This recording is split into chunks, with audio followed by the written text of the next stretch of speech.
The title of this reflection is 6 Ways to Work for Peace and Unity. 6 ways to work for peace and unity.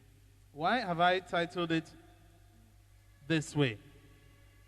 I have titled it such because I realize that many times we have left the work, the project of peace, unity, justice, both in our homes, in our society, in our country, and in the world. We have left it to God. It's a God. May God help us. May God save our country. May God protect us. And we've also left it for our leaders. May our leaders do the right thing, or they are not doing well. We never, ever, or rarely do we ever say, this is my own role. This is my own part to play, to see that these things are done as they should be done. Very rarely do we ever say, this is my role to play. And that is why I have listed out 6 things that each and every one of us can do to make sure that peace, unity, justice is entrenched in our society. Many times, we call on God, like I said. We call on God, and we are right to do so. The first reading of today, which we will hear at the Mass, taken from Ezekiel chapter 37, from verse 21 to 28, lists the promises that God has made to bring about peace in the world. I have listed 7 of them from the readings. There are so many that were mentioned. Some were repeated. God says, I will gather them together from wherever they are and bring them to their own soil. I shall make them into one nation. One king is to be king of them all. They will no longer defile themselves with their idols and filthy practices and all their sins. I shall make a covenant of peace with them. My sanctuary shall be among them forever. I will cleanse them, and they shall be my people, and I will be their God. These are wonderful promises. But like I said, many times we just leave it for God. May God save us. May God help us. May God protect us. And we leave it as that. We never tell ourselves or ask ourselves, what role do I have to play to see that this is brought about? So I have listed 6 things that we can do. Because on God's part, God will do what he will do as God. But are we willing to do what we must do as people? The first thing we must do is entrench good family values. Family values. We always say, charity begins at. The reason I came down here and not stand up there is so that I can close this gulf that looks like the Mediterranean Sea. I want to be sure that I am close to you and you can hear me and you can interact. So don't act as if I'm up there, okay? Let us speak. Charity begins at home. And it's true. The home is considered by the church as the domestic church, the place where the church begins. In the interaction between husband and wife, between parents and their children, children and their parents, the church is born. That is where the church begins. That is the first communion, the communion of love between husband and wife, between parents and their children. And in fact, in Paul's letter to the Ephesians, chapter 6, from verse 1 to 4, Paul takes his time to speak about that. He says, as parents, you are like God to your children. And as children, your first and most important task and duty to your parent is the task of obedience. Obey your father and your mother in the Lord, for this is the right thing to do. And in fact, it is the only commandment that has a blessing attached to it. Honor your father and your mother so that your days may be long. So in the family, we ought to find a home. We ought to find the presence of God. The home must become a place of encountering God, a place of experiencing God. What are those things that should mark our family life? Parental monitoring. As parents, you have to pay close attention to your children. Be aware of what they do. Be aware that each of your children is a unique person. And that child has to be treated that way. unique. The way you handle your first child is not the way you're going to handle your second child. The way you handle the second is not the way you're going to handle the third. They are all individual persons with their own unique and special traits. So don't say, because I flogged the first one very well, I'm not going to flog the second one at all. You have to understand that each of them is different. You will not say, because the first one has more responsibility, the second one should just sit down and do nothing. No. You have to note what the child's strengths are, what the weaknesses are, and then deal with that child as a unique person. So it requires that you pay attention, pay close attention to them. Prayer, family prayer, very important. Many times, and in many homes, we have forgotten about family prayer. We don't pray as a family. We are more interested in running to our places of business, our places of work, where we must make out time. Let it be the exception that we don't pray. Let it not become the rule. In many places, it is the rule that we don't pray. It is the exception that we pray. Maybe a child does something bad. You now say we have to say family prayer. And that child then becomes the prayer point. It should never be that way. You should have family meetings. Maybe not formal meetings, not a formal meeting where there's a clear, visible person who is in control of the meeting and then everybody sits around. But you should sit around together and discuss. It could be over meals. It could be over watching TV. It could be over playing games together. Let there be meetings. Let there be a discussion. Let your children be able to tell you what is on their mind and be able to tell them what's on their mind. It shouldn't just be when there's a problem that you now say family meeting. The children will now say, what did we do again? You should have proper communication.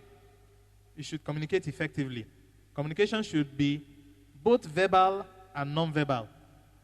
Your parents should be able to tell you something with your eyes, and you should be able to get the message. They shouldn't always have to scream at you for you to get the message. There are sometimes somebody's in the house, and your parent wants to pass a message across to you, but you're not even paying attention. You think that everything has to be said. Your mother will be looking at you for 1 minute and wondering whether this child is still conscious that I'm looking at him or her, until he screams your name and say, come here, before you now get the message. But it's also important that even when someone is not around, you are able to communicate with your child verbally and non-verbally. Verbal communication, of course, with words. Non-verbal communication with eyes, with your hands, with expressions, with gestures. The child should be able to get the message. So, the home is the fundamental place to learn all these things. Proper etiquette. Etiquette like greeting somebody who is clearly older than yourself. Respect for the other person. Some of us, because we don't teach our children to greet us, or to know that you have to greet every other person in the house when you wake up in the morning, or after meals, when they go out or when somebody else comes in, they don't see the need to greet. The person has to remind them, can't you greet? When your child is told, can't you greet, you have already failed as a parent.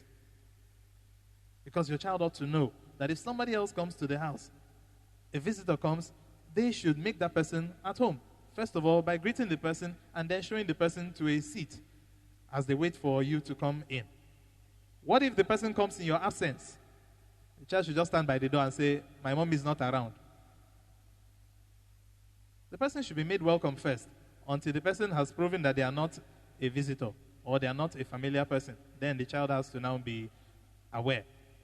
But other than that, your child should learn the basic etiquette, proper speech, proper behavior. And then, the oga kpatakpata of all of them, of family values, the way you and your spouse relate. How do you relate with your husband? How do you relate with your wife? These are very, very important. They are, in fact, the most important communication that you give to your children. These are the most important examples that you give your children. It's not just what you say. It's how you treat your husband. It's how you treat your wife. It's how you speak to your husband. It's how you speak to your wife. The way both of you resolve your quarrels. Those are the examples that your children are going to take. That they are going to marry tomorrow is because they have seen you two as good father, good mother, good husband, good wife, good spouses to each other. And it's no news, it's no tale that our generation is a generation that runs away from marriage. The young people of this day run away from any form of responsibility, companionship that leads to marriage, that is permanent. They tell you, I don't want to marry. If marriage is like my father and my mother, I don't want. They want relationship. Oh. In some cases, they even want children. But that name, marriage, they've already run away. So, we have a duty as people who are married to show good example to our children. Colossians chapter 3, verse 12 says, as the chosen of God, you are to be clothed in heartfelt compassion, in generosity and humility, gentleness and patience. Bear with one another, forgive each other if one of you has a complaint against another. Colossians chapter 3, verse 12. Number 2, proper education. Proper education. For some of us, especially those who have gone through the marriage course, after marriage course, that is the end. 6 months of marriage course, and that is it. Or 3 months in some cases, and that's it. No more fresher course on the fact that you are entering into marriage. No more fresher course on the fact that you are now living with another human being that you've never lived with in your whole life.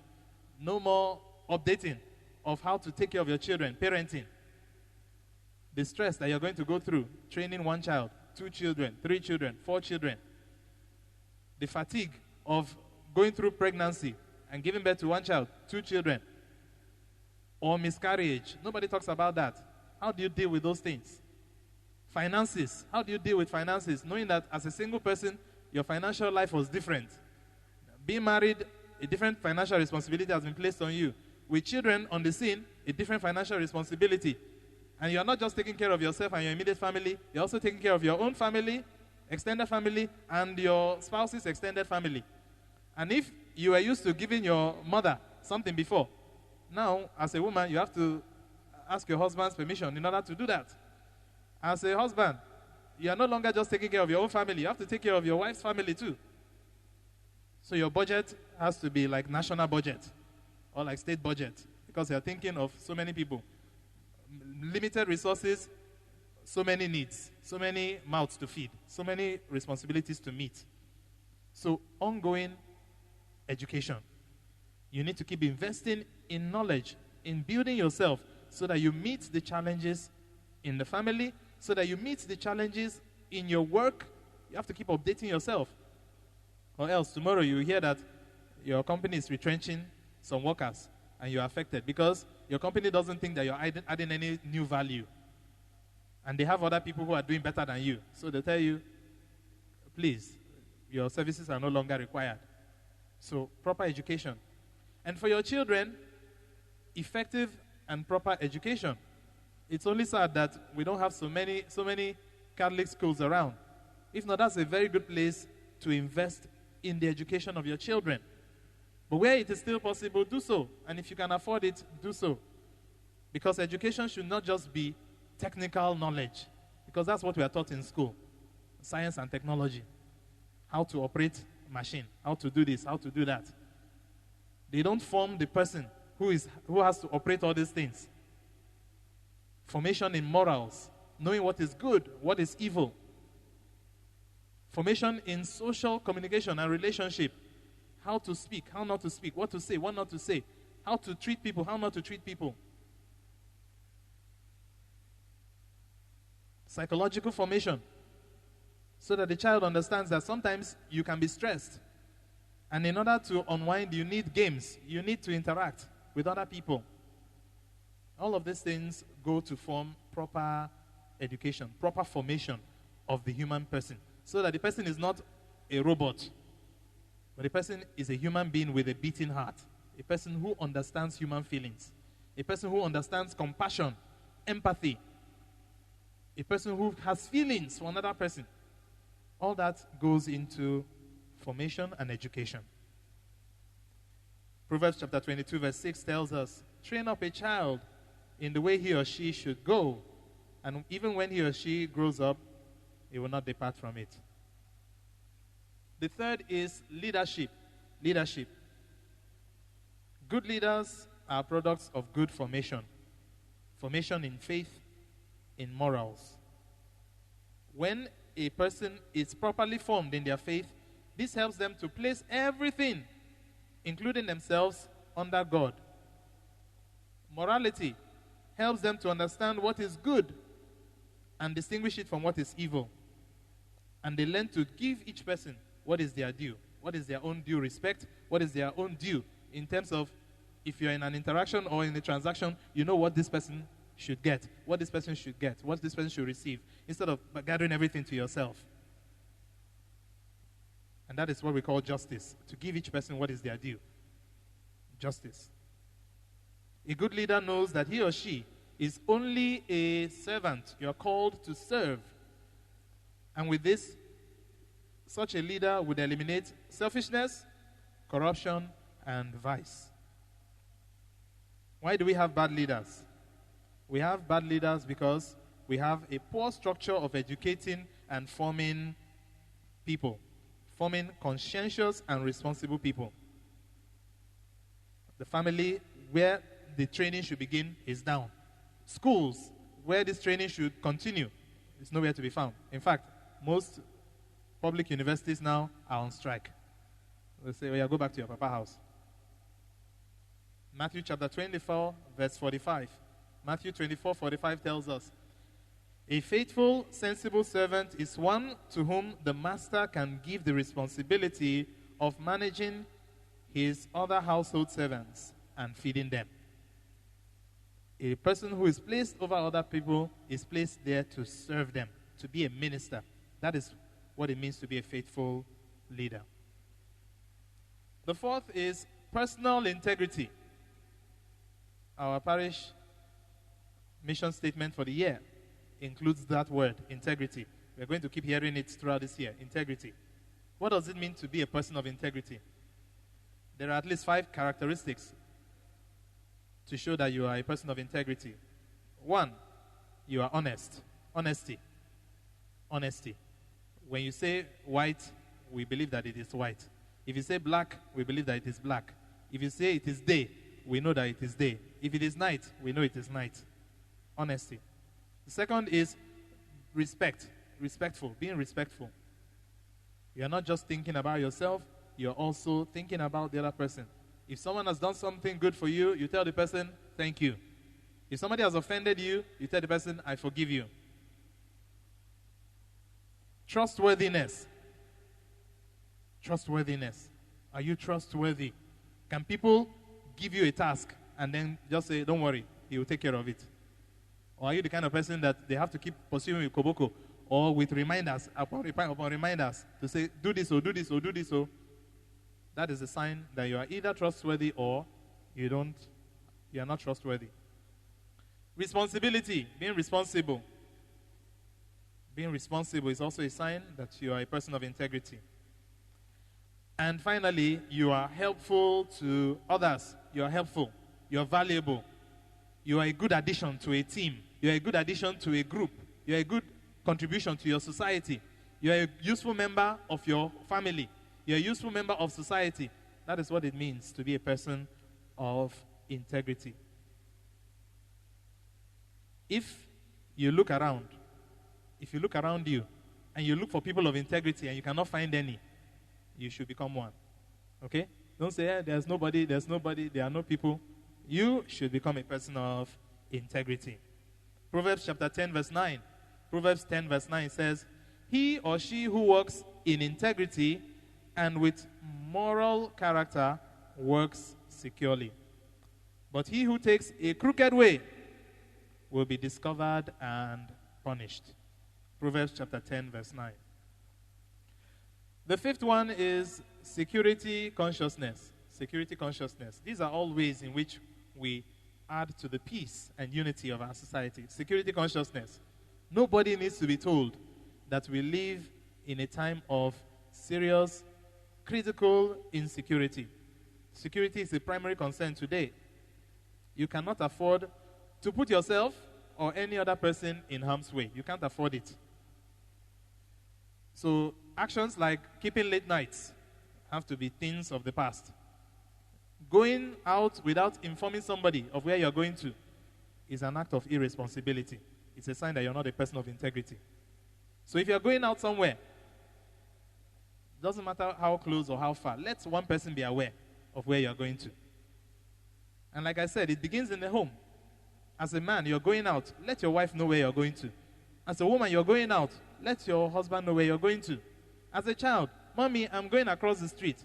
Daddy, I'm going to my friend's place. Let somebody know where you're going to. So that when they start looking for you, they know where to start from. If you are going somewhere and you cannot let someone know exactly where you're going to, then that place is not a place you should go to. It's as simple as that. And then, of course, when we get to a certain age, we start believing that I can act the way I want to. I can behave the way I want to. So I don't owe anybody any explanation. You do. You owe people an explanation. Maybe you live alone. But you can at least still let somebody know. The person may not even be close by. The person may just be somebody that you are very close to. Maybe a parent, it may be a sibling, maybe a very close friend. Let somebody know where you are. So that even if somebody discovers your phone, God forbid, something happened to you and they discover your phone, they're able to call and say, do you know this person? What's your relationship with this person? When was the last time you spoke with this person? Where did the person tell you they are going to? So that they can start looking for a way to help you.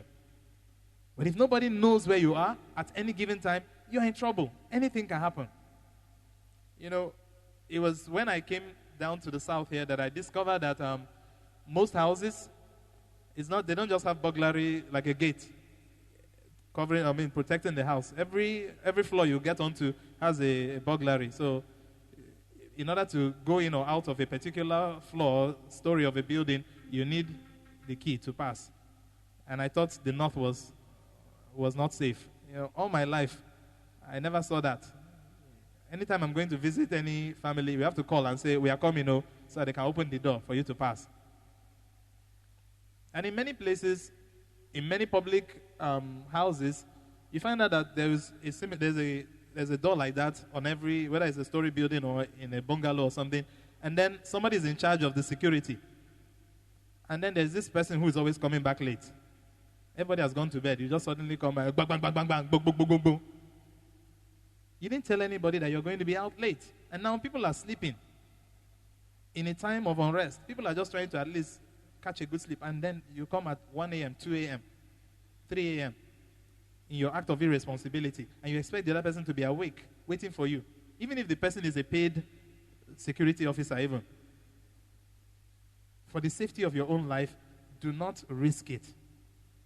So security is a very, very important one. I'm emphasizing this because many times we are guilty of this. We are guilty of this. And another way in which we expose ourselves and others to cases of insecurity is talking too much. Some of us talk too much. You're making a call in a public space and you're talking about millions of naira. People are looking at you like, is this person aware that we are here? So we have to be very, very conscious of our safety and the safety of others who are depending on us. In fact, it is not just charity, it is mandatory. It's not just charity to secure yourself and others, it is important. Finally, your contribution to the political life of the country, the state, wherever you may find yourself, political life. The church strongly encourages us to participate in the political life of our nation and not leave it to less competent people. The decision which those who vote, those who formulate policies, and those who govern us create affects all of us. So if you say, I know they vote, because whenever I go vote, people they fight. Those who like to fight and vote will decide your own fate. Okay? If you say, I'm not interested in joining people in discussing how to formulate better policies for us, those who don't know anything will formulate policies for you that will determine how your life is going to run.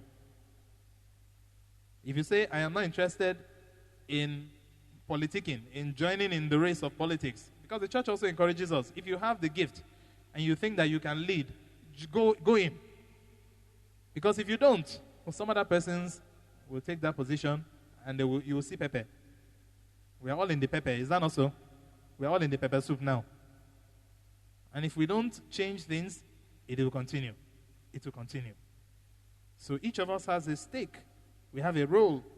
Beyond just saying, we are praying for our leaders. Join. Do something. Do more than just pray. Prayer is important, but prayer is not enough. Okay? Prayer is important, but it's not enough.